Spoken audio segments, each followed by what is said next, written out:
what does a divinely aligned economy look like? I think it's interesting when you talk about, the scientific neutrality and kind of pulling God out of the equation. And if anything, technology has reduced that as the decades and centuries have gone by since then. But I think it's, when we look at, our present system, which is horrifically unequal and is filled with wealth concentration at the top and wealth inequality, which amplifies human suffering to absolutely inhumane levels and all this sort of thing.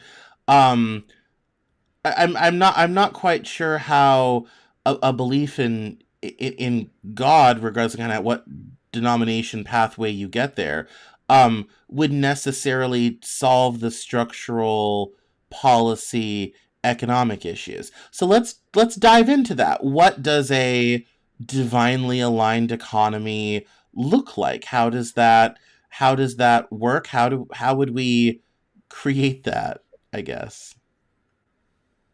Well, I think, like I said, first step scientifically is recognize that humans are subjective. They're subjective.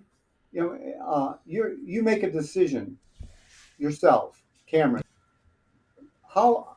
What's the likelihood that my thought about your decision uh, is valid? I mean, you make your decision because it's best. You consider it to be the best thing for you.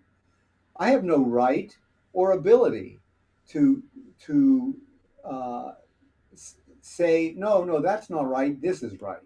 Okay, so it's basically removing your ability uh,